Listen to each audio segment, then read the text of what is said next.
Let me ask you something, and I want you to answer it honestly. Not the answer you would give in public, not the answer that makes you sound emotionally healthy and self-aware, but the real answer, the one that lives in the part of you that you do not show people. When was the last time you felt genuinely, completely, unquestionably valued by someone? Not tolerated, not convenient, not appreciated when you were useful and forgotten when you were not.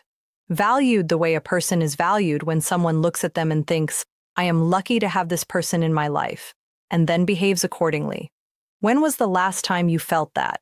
And here is the follow-up question, the one that is harder. Do you believe, really believe, in the bones of you, not as an idea, but as a felt certainty, that you deserve to feel that way? Because if your honest answer to that second question has any hesitation in it, any qualification, any version of yes, but, or probably, or I think so, then what I am about to tell you is the most important thing you will read today. And it has almost nothing to do with the person who stopped valuing you. It has everything to do with the story you have been telling about yourself since long before they arrived. I am Liz Rose, a relationship expert, author, and researcher of emotional dynamics between men and women. For years, I have studied attraction, male behavior, emotional intelligence, and the patterns that bring people together or drive them apart. Today, I want to share with you what I have learned through my research, my professional experience, and the thousands of stories I have encountered throughout my journey. We have come a long way across this conversation. We talked about absence, the withdrawal of constant availability as a way of restoring perceived value.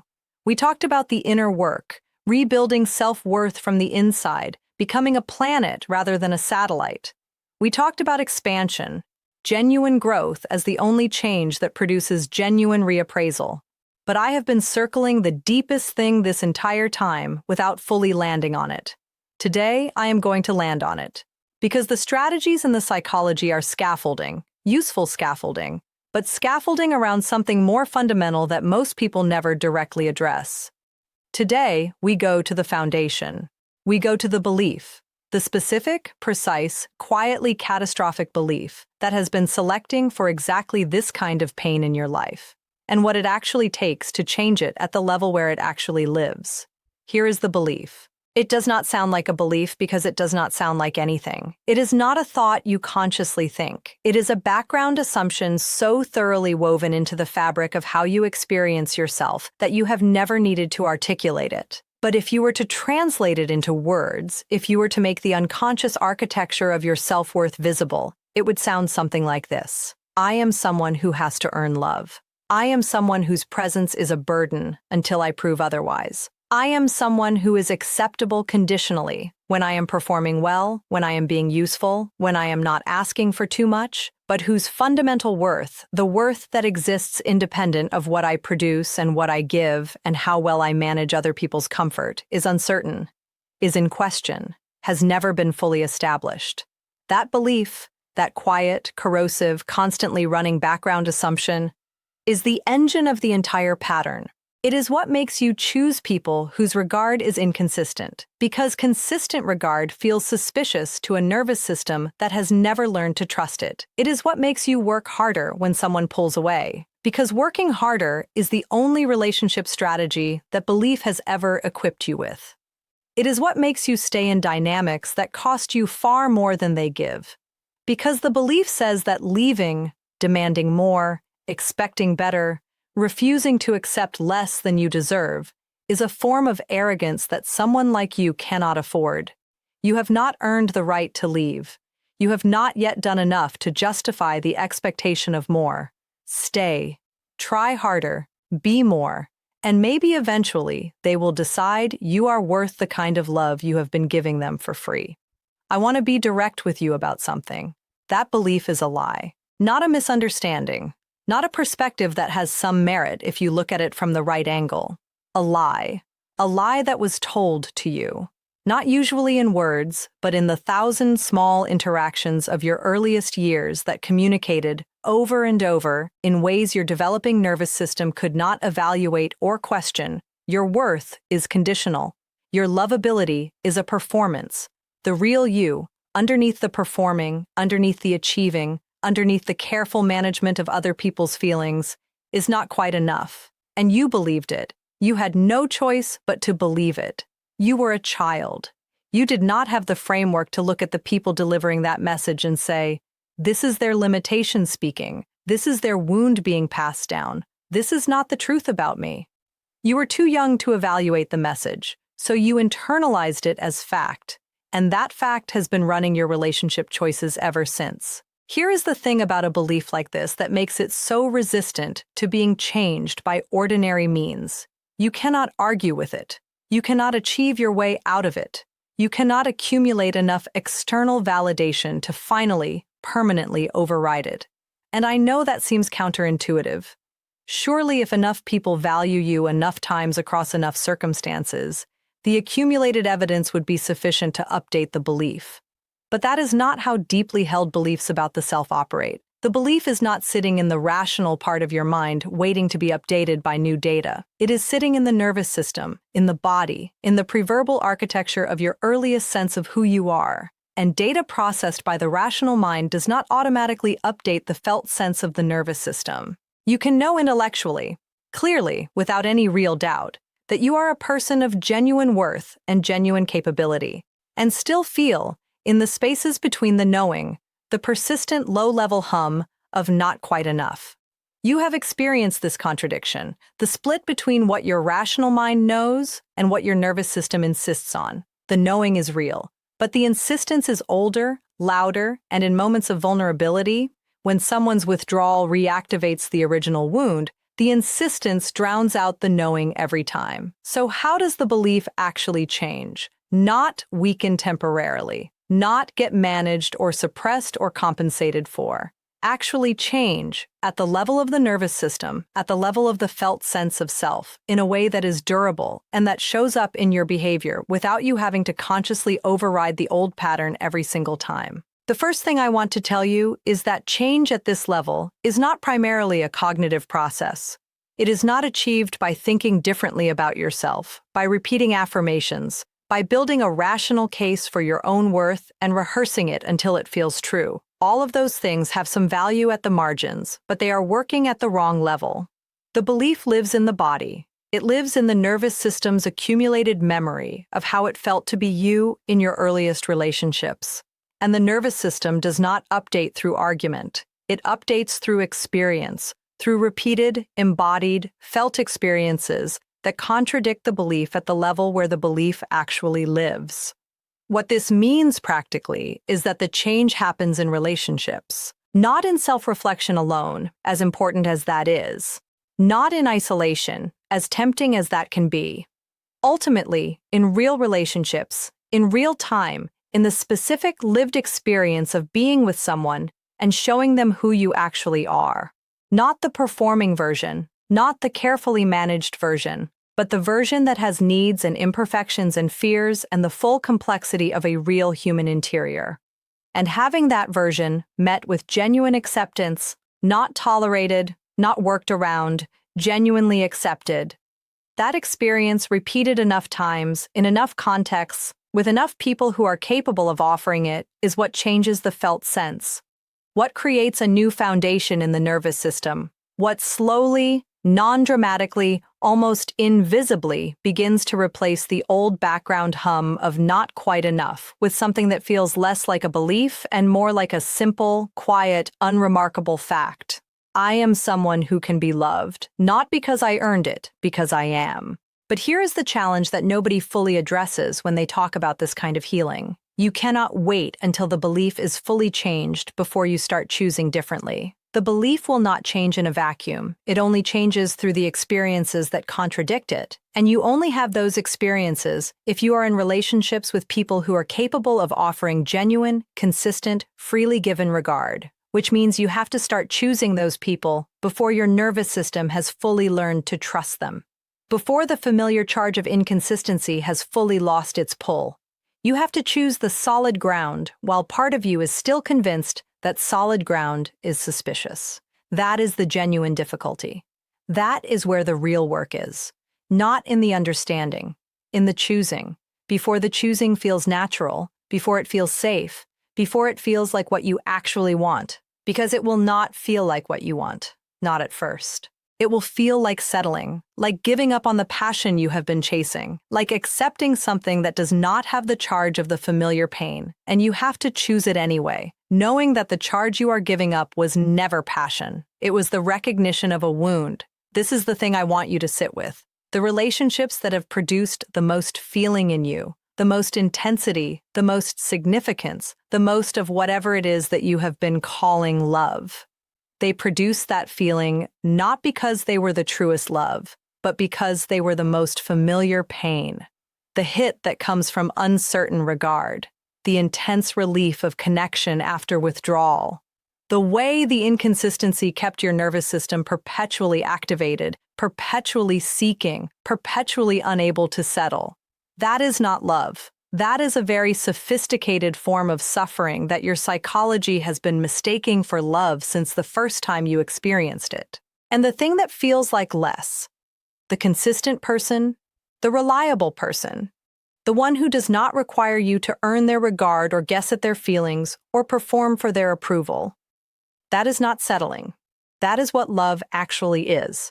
And the fact that it does not produce the same charge is not evidence that something is missing. It is evidence that something is finally, for perhaps the first time, right? Let me give you something concrete to work with. Because insight without practice is just information, and information does not change the nervous system. Practice does. The first practice is what I call the witness pause. Every time you feel the pull towards someone whose regard is inconsistent, every time the familiar charge activates, every time something in you says, "This one matters," in that urgent, premature, unearned way, you pause. Not to suppress the feeling, not to argue yourself out of it, simply to witness it, to say internally, with genuine curiosity rather than judgment, "There is the pattern. There is my nervous system recognizing familiar terrain." In that witnessing, in that small act of naming what is happening rather than being swept along by it, you create a gap, a moment of choice that did not exist before. You will not always choose differently in that gap, but sometimes you will. And each time you do, the new pathway is reinforced. The second practice is deliberate reception. Most people who carry the belief we have been discussing are much better at giving than receiving. They are generous with their attention, their energy, their care, and profoundly uncomfortable when those things are directed back at them. They deflect compliments. They minimize their own needs. They find reasons to distrust expressions of genuine regard. If this is you, and if you have stayed with me this far, it very likely is. Your practice is to receive deliberately, uncomfortably, to let someone's genuine appreciation land rather than immediately bouncing it back, to sit with the discomfort of being seen clearly and valued accurately without immediately finding a reason to dismiss it. It will feel wrong at first, foreign, slightly embarrassing. Do it anyway. Because the discomfort of receiving genuine regard is the precise feeling of the belief being contradicted. That discomfort is growth happening in real time. The third practice is the honest audit of your current relationships.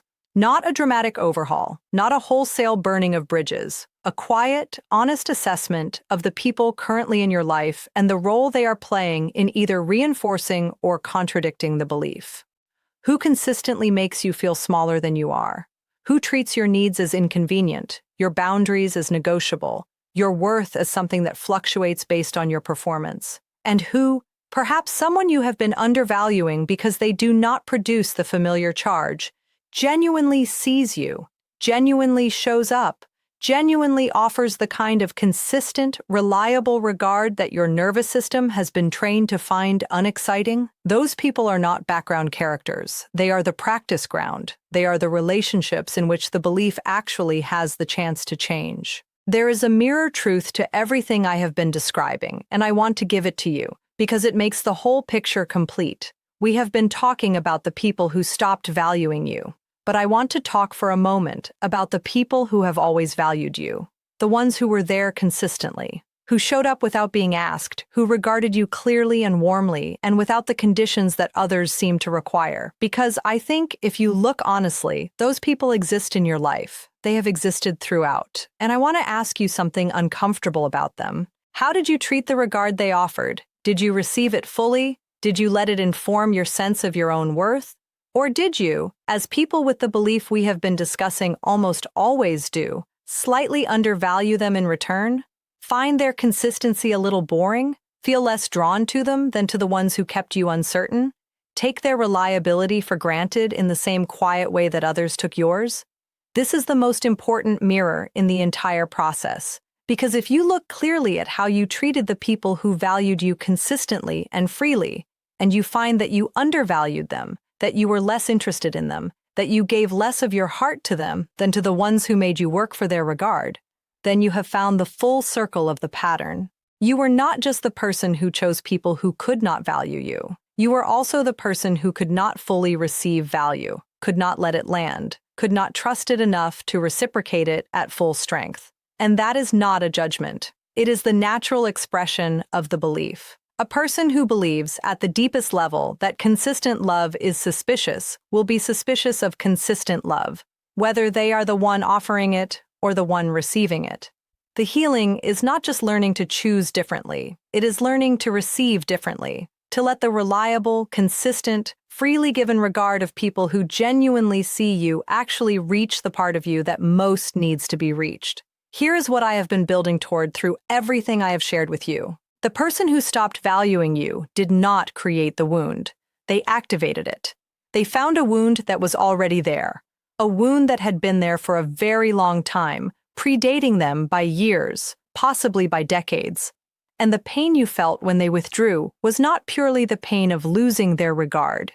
It was the pain of the original wound being touched again, the childhood wound of love that was conditional, of worth that had to be earned, of the terrifying uncertainty of not knowing if you were going to be enough. That wound has been waiting patiently through every relationship where you gave more than you received, through every dynamic where you worked harder than the other person, through every morning of checking the phone and every night of replaying the conversation, through every version of yourself you contorted into a shape you hoped someone else would finally approve of. It has been waiting for you to stop outrunning it and turn around and look at it directly. Not with self-pity, not with blame, with clarity, and with the understanding that a wound, once seen clearly, can be treated. Not erased, treated, tended to. Slowly, carefully, through the accumulated experience of relationships that do not reopen it, but instead, over time, allow it to finally heal. One direction. Always the same direction. Inward, not away from people, not into isolation or self-sufficiency as a defense against the possibility of being hurt again. Inward, toward the specific belief that has been organizing your choices. And then outward again, into relationships that are built not on the familiar comfort of earned love, but on the genuinely new experience of love that is freely given. That journey is not a linear one. It will have setbacks. You will choose the familiar pain again. Sometimes you will feel the charge of inconsistent regard and mistake it for significance again. You will find yourself in the old pattern before you have fully registered that you entered it. That is not failure. That is the process. That is what change at this depth actually looks like. What matters is not that you never fall back into the pattern. What matters is that the falls become less frequent. The gaps between recognition and action become shorter. The solid ground begins to feel less suspicious and more like what it actually is, the foundation of a life that is genuinely yours. You were never asking the right question when you asked why they stopped valuing you. The right question, the one that has the power to change everything, is why you needed their valuation to feel like enough in the first place. Answer that question. Do the work it points toward, and watch what happens. Not to them, to you, to the quiet, unremarkable, completely extraordinary transformation of someone who has finally stopped waiting for permission to believe in their own worth and started living as though it was never in question. Because it was never in question. It was only ever in the story. And you are the author. You always were. Write something different. Starting now. Starting in this moment. Starting with the simple, radical, world-changing act of deciding that you are enough. Not when you have proved it. Not when someone finally confirms it. Not when the pattern is perfectly healed and the belief is completely gone. Now, as you are. Exactly as you are. That decision is the turning point. It was always the turning point. Everything else was just the path to being ready to make it.